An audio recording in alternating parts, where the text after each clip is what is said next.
So we're here today to talk about Great Plains Lab heavy metals testing. As we know, there's a lot of exposure to heavy metals right now in the world, from lead to arsenic to tin, cadmium, and of course mercury found in our fillings and in our fish.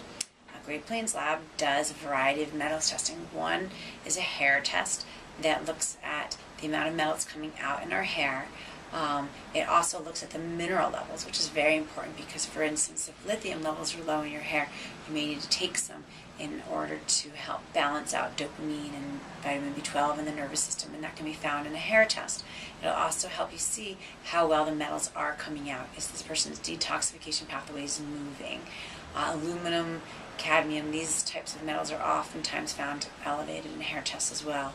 Uranium found in water from the Colorado River and anywhere you're near nuclear sites, you'll find uranium in the water, and that often also comes out in hair, so you can look at exposure.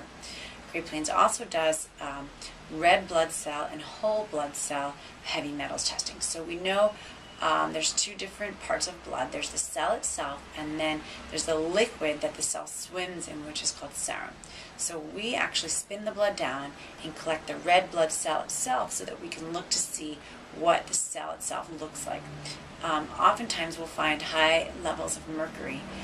All my friends around here that love their spicy tuna sushi have mercury off the charts levels in their blood, and this can cause autoimmunity. It can block a lot of different cycles in the body that are important to function for optimal health. In that same test, we look at mineral levels also inside the cell. So sometimes you can catch an iron that might be low inside the cell, even though the serum looked normal, or a zinc or molybdenum, or these minerals that are really important for a lot of different biochemical cycles in the body, low, found in the cell that may have been missed if you just did serum testing. They also do urine heavy metals testing, which is also found.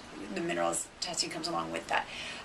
We use that in two ways. We do what's called an unprovoked test, so just a raw urine that we send in to see how is this person getting rid of toxins. Are there toxins coming out on a daily basis? I also use this urine test after giving a chelation agent, an agent that helps push the metals out.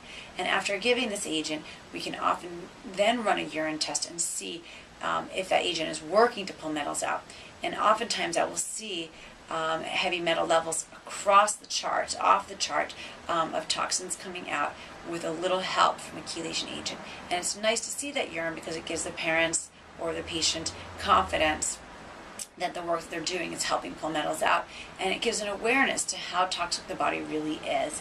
And so if we compare those two tests, you can often see that a person is not good at getting rid of metals on their own, but with a little bit of help, you can see the metals coming out, and so it gives confidence to the parent or the patient that they do need to continue with their chelation in order to cleanse their body. Another test that's my favorite from Great Plains is called an organic acid test, or an OAT. This has multiple different sections in it. It looks through the urine at metabolites that can give a hint to the fact that there might be dysbiosis of bacterial origin, maybe a bacteria that's even an anaerobic bacteria. Also, dysbiosis caused by overgrowth of candida or yeast. Dr. Shaw is famous for having figured out that high levels of arabinose found in the urine may be related to yeast in the urine.